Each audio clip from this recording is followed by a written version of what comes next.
Captain Jake Morrison looked out at the stars through the bridge window of his ship, the Meridian. The year was 2387, and humans had finally built ships strong enough to travel between star systems. Jake had been exploring space for 3 years. Now, visiting new planets and looking for signs of life. Today felt different, though. His instruments were picking up something strange near Alpha Centauri. "Captain, we're getting readings from that system," said Lieutenant Nancy Webb, his communications officer. She was young but smart, and Jake trusted her completely. "It looks like there are ships there. Big ones." Jake felt his heart beat faster. For years, humans had wondered if they were alone in the universe. Now it seemed like they might finally have an answer. "Take us closer, but keep our distance. We don't know what we're dealing with." The Meridian moved slowly through space toward the mysterious signals. As they got closer, Jake could see massive ships that looked nothing like human vessels. They were smooth and silver, shaped like crystals, and they were huge. Each one was easily 10 times bigger than the Meridian. "My God," whispered Dr. Ben Carter from his station. Ben was the ship's scientist, always excited about new discoveries. But now, he looked worried. "Captain, those ships are using technology we've never seen before. The energy readings are off the charts." Suddenly, the alien ships noticed them. One of the crystal vessels turned toward the Meridian and began moving in their direction. Jake ordered his crew to prepare for contact, but he had no idea what to expect. A strange voice filled the bridge, speaking in perfect English through their communication system.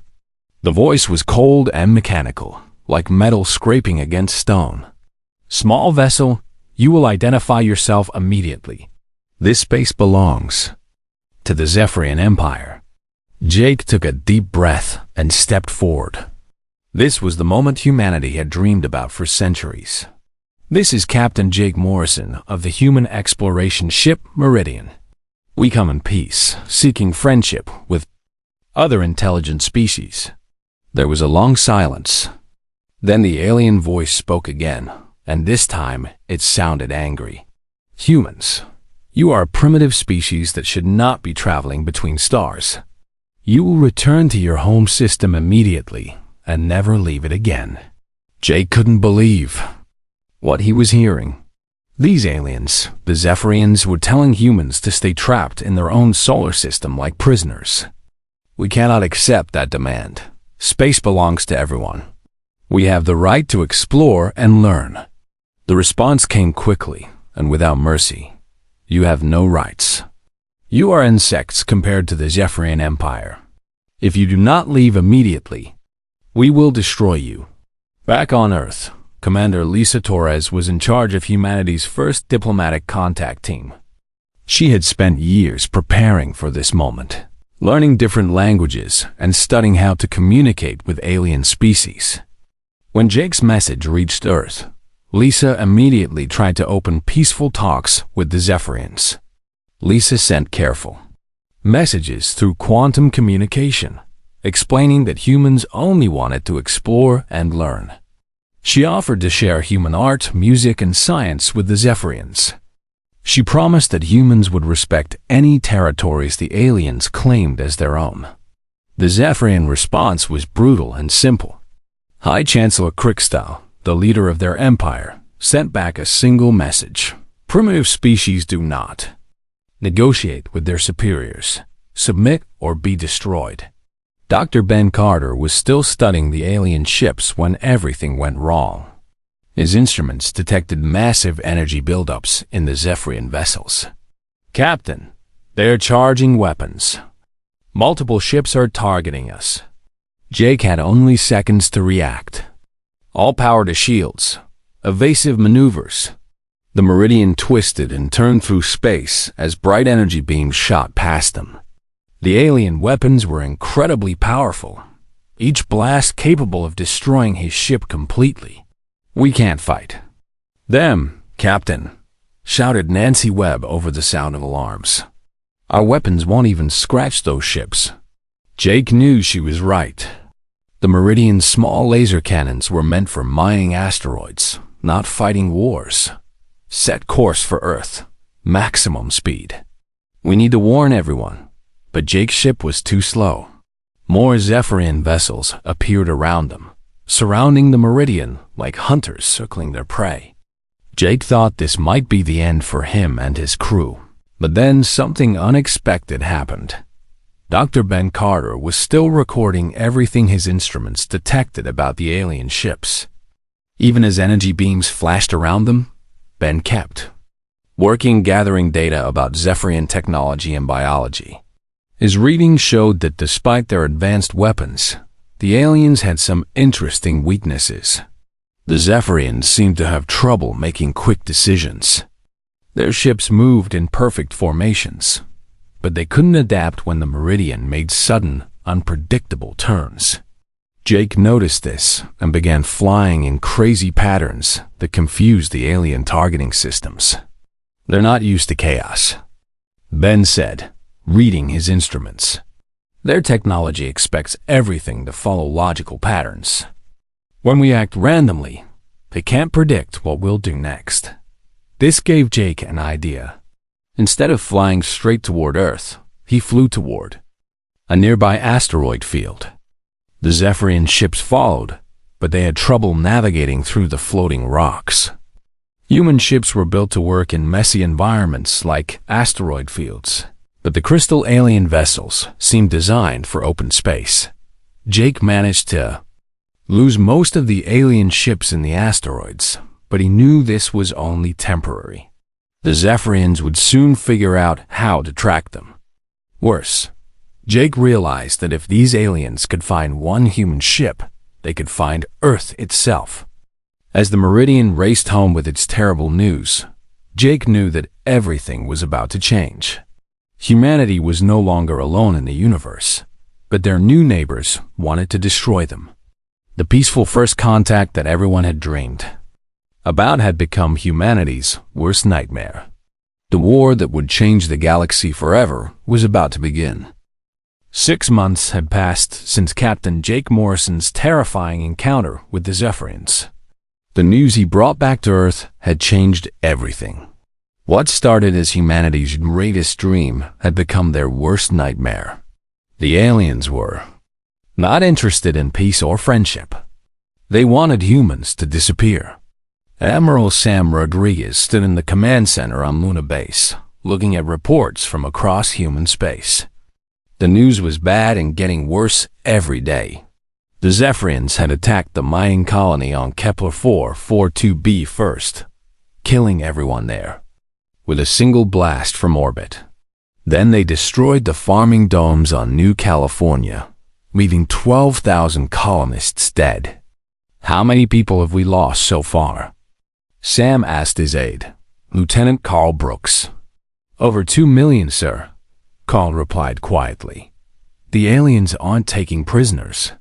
They're just destroying everything human they find. Sam felt sick. He had been a soldier for 30 years, but he had never faced an enemy like this. The Zephyrian ships were faster, stronger, and had weapons that could destroy entire cities. Human ships were mostly converted cargo vessels and mining equipment. It was like fighting tigers with sticks. On Mars, engineer Katie Walsh was working day and night in the shipyards, trying to find ways to protect human ships. Katie was only 28 years old, but she was one of the best engineers in the solar system. She had studied the wreckage that Jake Morrison brought back from his encounter, and she was learning things that might help. The alien weapons use focused energy beams, Katie explained to her team. But every energy has a pattern, like a fingerprint. If we can read that pattern fast enough, maybe we can create shields that push back against it. Our assistant, Tom Baker, looked confused. But Katie, our computers aren't fast enough to analyze their weapons while they're firing at us. Katie smiled for the first time in weeks. Then we'll have to make them faster. We're going to build shields that learn and adapt while they're being shot at. It seemed impossible, but Katie had always loved impossible problems. She worked for 3 weeks straight, barely sleeping or eating. Her adaptive shield technology used human computer systems in a new way. Instead of trying to block everything, the shields would study each alien shot and get better at stopping the next one. Meanwhile, Colonel Pete Adams was fighting a very different kind of war on the planet Harmony, which the Zephyrians had captured 2 months earlier. Pete and his soldiers were trapped on the surface, but instead of surrendering, they'd gone underground. Pete discovered something important about the crystal aliens. They were big and strong in open spaces, but they moved awkwardly in tight areas. Their hard, crystal-like bodies couldn't bend and twist like human bodies could. "We can't fight them ship to ship," Pete told his soldiers as they hid in a cave system. "But down here, in these tunnels, we're faster and smarter than they are." Pete's team began hitting Zephyrian ground forces with quick attacks. They would appear from hidden tunnels, shoot at the aliens, and disappear before the enemy could respond. The Crystal Warriors were confused by these tactics. They expected humans to line up and fight properly, but Pete's soldiers fought like ghosts. Dr. Amy Foster was working on Europa, one of Jupiter's moons, studying captured Zephyrian technology. Amy was a physicist who specialized in understanding how alien machines worked. She had pieces of destroyed Zephyrian weapons and was slowly figuring out their secrets. "Look at this," Amy said to her research partner, Dr. Helen Gray. She was pointing at a small crystal that had come from a Zephyrian weapon. "This crystal stores and focuses energy, but it's not as stable as it looks." Amy had discovered that Zephyrian technology depended on special quantum crystals. These crystals were incredibly powerful, but they had a weakness. When hit with certain kinds of electromagnetic pulses, the crystals became unstable and stopped working properly. "If we can build weapons that create the right kind of electromagnetic pulse," Amy explained, "we might be able to shut down their technology." Back on Luna Base, Admiral Sam Rodriguez was putting together all the information his people had gathered. Katie Walsh's adaptive shields were working better than anyone had expected. The first ships equipped with them had survived direct hits from Zephyrian weapons. Pete Adams was proving that humans could fight aliens on the ground and win. Dr. Amy Foster had found a weakness in alien technology. For the first time since the war began, Sam felt a tiny bit of hope. Humans were still badly outnumbered and outgunned, but they were learning. More importantly, they were learning things the aliens didn't expect them to learn. "The Zephyrians think we're primitive," Sam told his officers during a strategy meeting. "They expect us to fight like they do, with big ships in straight lines, following rules and patterns. But that's not how humans fight when we're desperate." Commander Lisa Torres, who had tried so hard to make peace with the aliens, was now helping plan the war effort. "The Zephyrians are like their ships," she said. "Beautiful, powerful, but rigid. They can't adapt when things don't go according to their plans." Jake Morrison, promoted to commander after his escape from the first alien encounter, nodded in agreement. "I saw that in their ship movements. When I started flying crazy patterns, their weapons couldn't track me properly. They're not used to chaos." Sam looked around the room at all these brilliant humans who were finding ways to fight an impossible war. Katie Walsh with her learning shields, Pete Adams with his underground tactics, Amy Foster with her pulse weapons. They were all thinking like humans, which meant thinking in ways the aliens couldn't predict. "We're not going to beat them by being stronger," Sam said. "We're going to beat them by being human. We adapt, we improvise, we survive. That's what humans do best." The war was far from over, but something had changed. Humans were no longer just running and hiding. They were fighting back, and they were starting to win small victories. The aliens had made one big mistake. They thought humans would be easy to destroy. They were about to learn how wrong they were.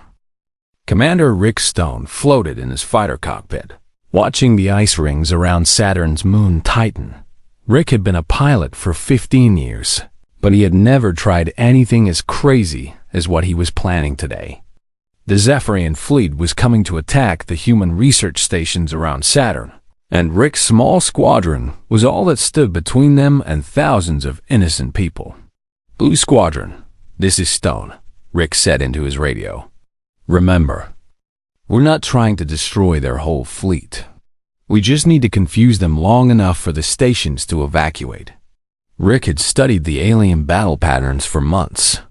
The Zephyrians always flew in perfect formations, like they were following a computer program. Their ships expected enemies to attack from predictable directions. But Rick had a different idea. "We're going to hide in the ice," Rick told his pilots. "Their sensors can't tell the difference between our ships and ice chunks when we're moving. Slow. We'll wait until they're right on top of us, then hit them from inside their own formation." Lieutenant Bobby Chun, Rick's wingman, sounded nervous. "Commander, that's suicide. If we get too close to those big ships, their point defense systems will cut us apart." "Only if they see us coming," Rick replied. "But they won't be looking for enemies hiding in ice chunks." The Zephyrian fleet appeared right on schedule. 12 massive crystal ships, each one the size of a small city, moving in perfect formation toward the human research stations. Rick watched them through his fighter's canopy, feeling his heart pound. Each of those ships could destroy his entire squadron with a single shot. "All pilots, begin ice drift protocol," Rick ordered. "Shut down all active systems. We're just floating rocks now." Rick's squadron powered down their engines and let themselves drift among the ice particles in Titan's rings. From a distance, the small human fighters looked exactly like the thousands of ice chunks floating in the same area. The Zephyrian ships passed right through the ice field, their sensors focused on the research stations ahead. "Now," Rick shouted, firing up his engines. "Hit them from below." The human fighters burst out of the ice field like angry hornets, firing their new electromagnetic pulse weapons directly at the alien ship's crystal hulls. The Zephyrians were so surprised that it took them several seconds to respond. By then, Rick's squadron had already damaged 3 of their ships and disappeared back into the ice. "What just happened?" asked the Zephyrian fleet commander over the radio. "Where did those fighters come from?" Rick smiled. The aliens were confused because humans had done something that didn't make sense according to their battle computers. No logical species would hide inside an ice field and attack from such a dangerous position. But humans weren't always logical when they were fighting for their lives. Captain Susan Blake was commanding the new battleship Defiance, the first human warship built specifically to fight Zephyrians. Susan had been a cargo ship captain before the war, but she had learned to fight the way humans always did, by adapting to whatever situation she faced. The Defiance was smaller than the alien ships, but it was covered with Katie Walsh's adaptive shields and armed with Dr. Amy Foster's electromagnetic pulse cannons. More importantly, it was designed to move in ways that would confuse alien targeting. Systems. Helm, pattern Delta 7. Susan ordered as 3 Zephyrian cruisers moved to attack her ship. "Let's show them what human unpredictability looks like." The Defiance began moving in a pattern that made no sense to alien computers. It would speed up, then slow down, then suddenly change direction without warning. The Zephyrian ships fired their energy weapons, but the beams kept missing because they couldn't predict where the human ship would be next. "Captain, their weapons are having trouble locking onto us," reported Lieutenant Gary Price from the weapons station. "Our adaptive shields are learning their targeting patterns faster than they can adjust." Susan watched the alien ships on her screen. They were trying to surround her, but they were moving too slowly.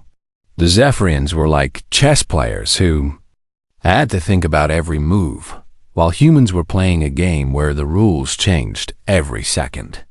"Fire pulse cannons," Susan ordered. target their crystal arrays. The Defiance's new weapons hit the first Zephyrian cruiser exactly where Dr. Amy Foster had said they would cause the most damage. The alien ship's crystal systems overloaded, and the entire vessel went dark and began drifting helplessly through space. "One down," Susan said grimly. "Two to go." But the real breakthrough came when Lieutenant Danny Cross, working in the communications center on Luna Base, intercepted a coded Zephyrian message. Danny was a computer expert who had been trying to break alien communication codes for months. Finally, he had succeeded. "Admiral Rodriguez, you need to hear this," Danny said, his voice shaking with excitement. "I've decoded a high-priority Zephyrian transmission. They're planning something called Operation Voidhammer." Admiral Sam Rodriguez rushed to the communications center. "What is it, Danny?" "Sir, they're going to destroy Earth. They have a weapon that can crack planets in half, but it requires 12 of their biggest ships working together. They're calling it the Void Hammer." Sam felt his blood turn cold. "When?" "According to this message, they're positioning the ships around our solar system right now. They plan to fire the weapon in 72 hours. Sam stared at the decoded message. The Zephyrians were tired of fighting humans ship by ship. They had decided to end the war by destroying humanity's home planet completely. Every human in the solar system would die, and the aliens would win the war in a single devastating attack. "Get me General Maria Santos," Sam ordered. "We need to plan something big, and we need to do it fast." General Maria Santos was in charge of Human Special Operations. She was a small woman with steel gray hair and eyes that missed nothing. When Sam explained about the Void Hammer, her face went pale. 12 ships, Maria said quietly. "We'd have to attack all 12 at exactly the same time. If even one of them survives, they can still destroy Earth. Can it be done?" Sam asked. Maria was quiet for a long moment, thinking. "We'd need our best pilots, and we'd need to use everything we've learned about Zephyrian weaknesses. It would be the most dangerous mission in human history. But can it be done?" Maria looked at him with the expression of a woman who had never backed down from a fight. "Give me our best people, and I'll find a way. But I'm going to need volunteers who understand they might not come back." Pilot Tony Williams stepped forward. Tony was one of the best fighter pilots in the human fleet, famous for his ability to fly through impossible situations. "General, I volunteer. If we're going to save Earth, I want to be part of it."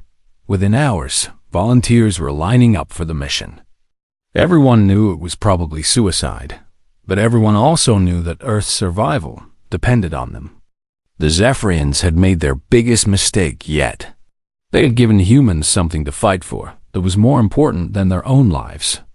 The mission was called Operation Shattered Crystal, and it would either save humanity or destroy it completely. There would be no second chances. New Year's Day, 2388. Tony Williams sat in his fighter cockpit, watching the sunrise over Earth through his canopy. It might be the last sunrise he would ever see.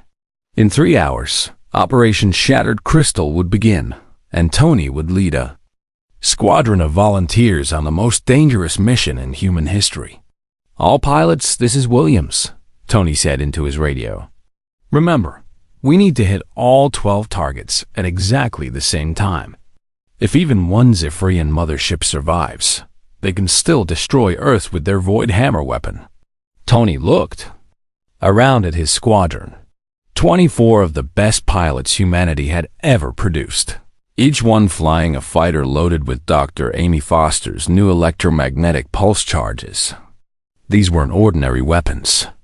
Engineer Katie Walsh had modified each charge with a special system that would turn the Zephyrians' own crystal technology against them. "The charges will create a feedback loop in their quantum crystals," Katie had explained during the briefing.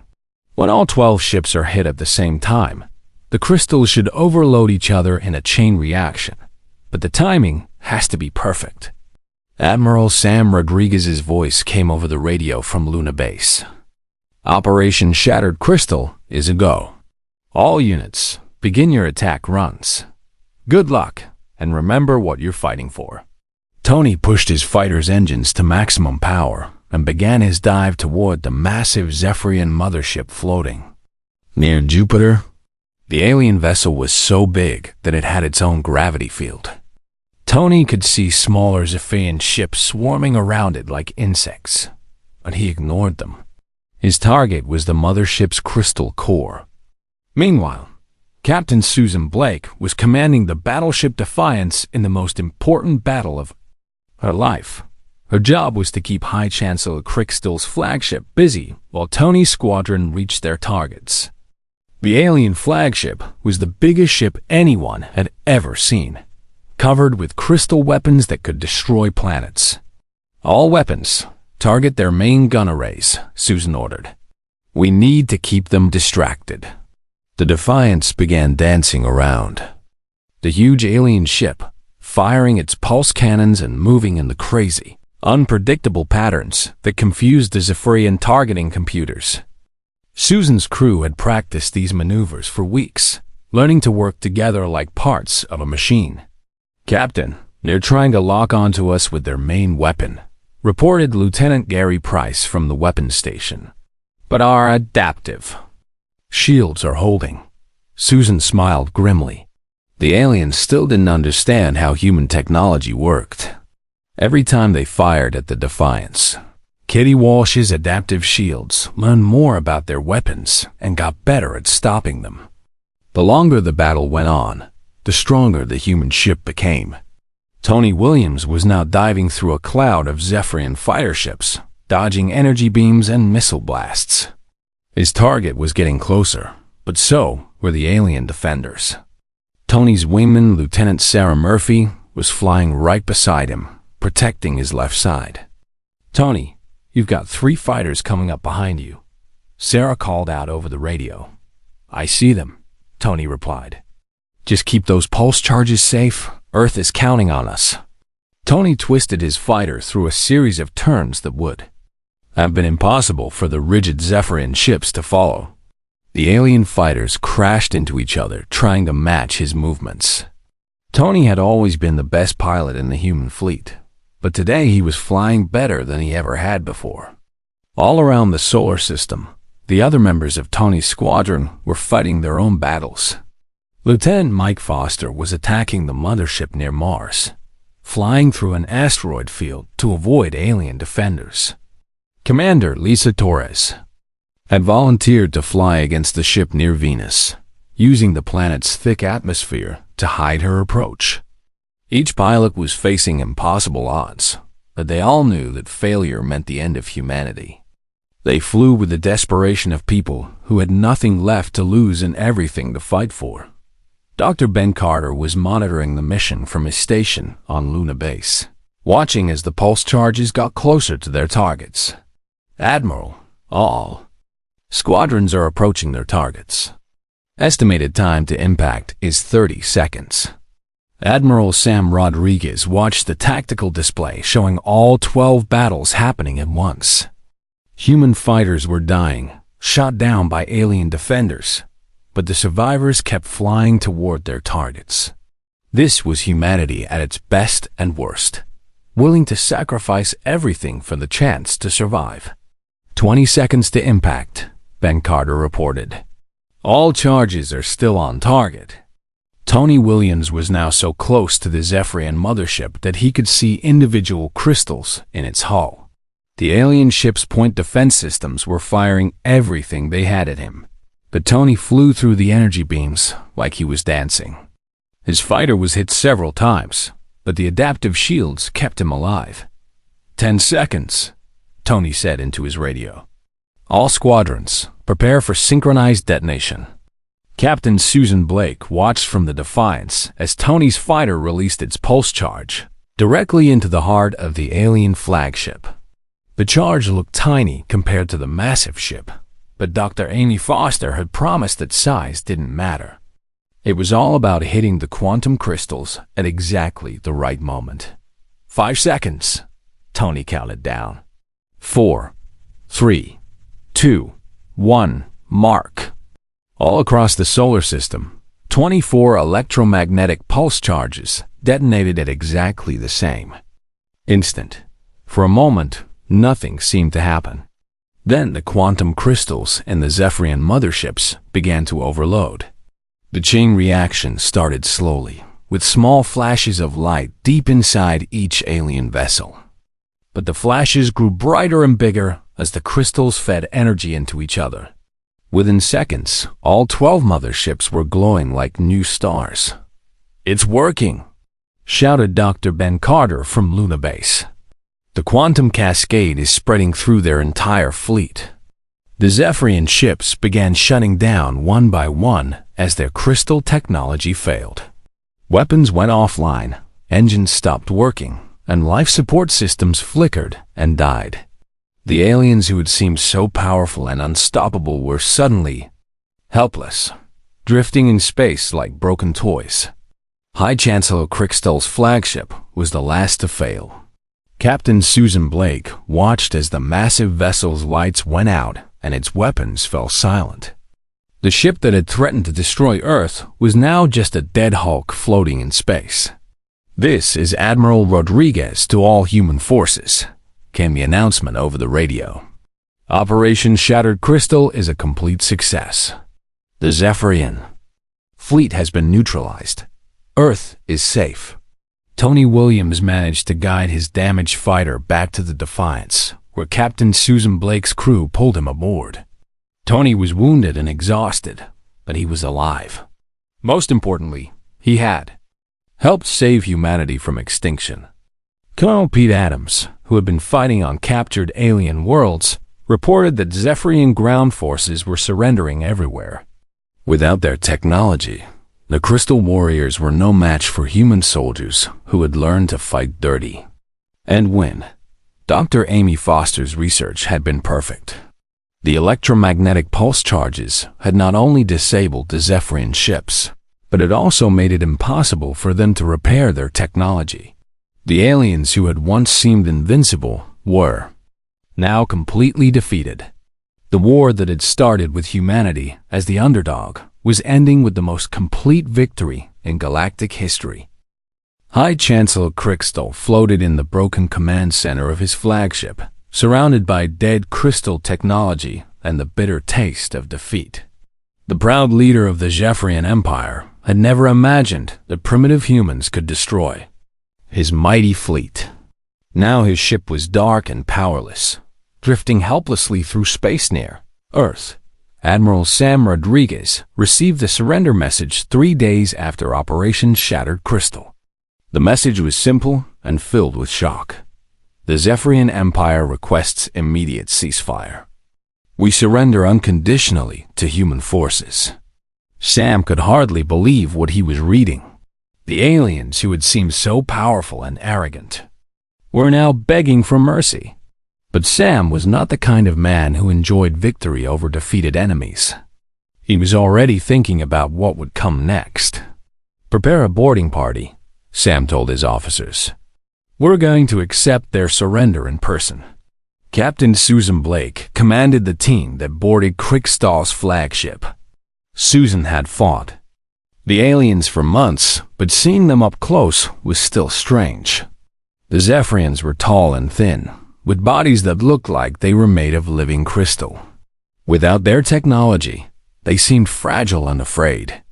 Crickstall himself was waiting in what had been his throne room. The alien leader's crystal body was cracked in several places, and his once bright colors had faded to dull gray. He looked like a broken statue. "I am High Chancellor Crickstall of the Zephyrian Empire," he said in his mechanical voice. "I formally surrender all Zephyrian forces to the human military." Susan looked at the defeated alien leader and felt something she hadn't expected: pity. "The war is over," she said simply. "But what happens next will depend on what your people choose to do." Admiral Sam Rodriguez arrived on the flagship a few hours later to work out the details of the surrender. Sam had spent weeks thinking about this moment, and he had decided that humans would not make the same mistakes the Zephyrians had made. "The Zephyrian Empire is finished," Sam told Crystal. "But that doesn't mean your people have to suffer. We're going to create a new system where all species can live in peace." Crystal was confused. "You are not going to enslave us? You are not going to destroy our worlds?" Sam shook his head. "That's not how humans work. We fight when we have to, but we don't conquer for the fun of it. We want to build something better." Captain Jake Morrison, the man who had first encountered the Zephyrians, was chosen to lead humanity's new diplomatic mission. Jake's job was to visit all the worlds that had been part of the Zephyrian Empire and help them become independent. What Jake found on those worlds surprised him. Many of the species living there had been enslaved by the Zephyrians for centuries. They had been forced to work in crystal mines and weapon factories, never allowed to develop their own technology or culture.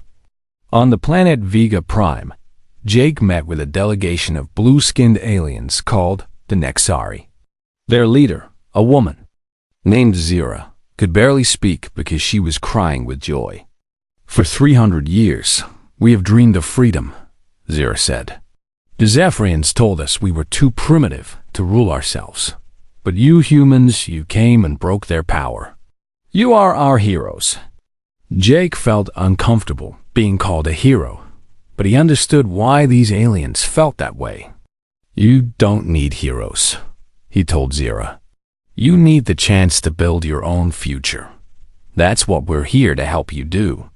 Dr. Amy Foster was busy studying captured Zephyrian technology, but not for the reasons people expected. Instead of building new weapons, Amy was figuring out how to use alien science to help everyone. The quantum crystals that had powered Zephyrian war machines could also power hospitals and schools. "This technology belongs to the galaxy, not just to humans," Amy told her research team. "If we share it freely, every species can benefit." Engineer Katie Walsh was designing a new class of human ships, but these vessels were built for exploration and rescue, not for war. The ships had medical bays, scientific laboratories, and cargo holds full of supplies for worlds that needed help. "We learned how to fight," Katie said, as she watched the first of the new ships launch from Mars shipyard. "Now we need to learn how to build." Colonel Pete Adams was working with former Zephyrian slaves to set up new governments on liberated worlds. Pete had learned that fighting wars was easier than building peace, but it was much more important. "Every species deserves the right to choose their own path," Pete told a gathering of alien leaders. "Humans won't tell you how to live. We'll just make sure no one else tries to control you either." The new Galactic Council held its first meeting on Luna, Earth's moon. Representatives from 47 different species came together to write the laws that would govern space travel and trade. Captain Jake Morrison was elected as the first human ambassador general. "The old empire was built on fear and control," Jake said in his opening speech. "The new council will be built on cooperation and respect. No species will be considered superior to another." High Chancellor Crystal, now a prisoner on Luna Base, watched the council meetings on a video screen. The former emperor was amazed by what he saw. Humans were sharing their technology freely, helping former enemies rebuild their worlds, and treating all species as equals. "I do not understand you humans," Crystal said to Admiral Sam Rodriguez during one of their conversations. "You could rule the galaxy with your military power. Why do you choose to serve others instead?" Sam thought about the question for a moment. "Because ruling through fear doesn't last. Building through friendship does. We learned that humans are strongest when we work together with others, not when we stand alone." Dr. Ben Carter, now director of the new Galactic Science Institute, was leading research projects that included scientists from dozens of different species. They were working together to cure diseases, explore distant stars, and solve problems that no single species could handle alone. The Zephyrians thought they were superior because they had better technology, Ben explained to a group of young alien scientists. But real strength comes from diversity. When different minds work together, they can solve any problem. 50 years later, the galaxy was a very different place. The Battle of Titan's Rings was taught in schools on 1,000 different worlds, as the moment when the universe learned that cooperation was stronger than domination. Children of many species grew up hearing stories about the humans who had refused to give up when facing impossible odds. Captain Jake Morrison, now an old man, stood on the observation deck of the newest exploration ship, the Harmony. Through the window, he could see ships from dozens of different species working together to build a research station around a distant star. "Did we do the right thing?" asked his aide, a young Nexari woman named Kala. Jake smiled as he watched aliens and humans working side by side in space. "Look around, Kala.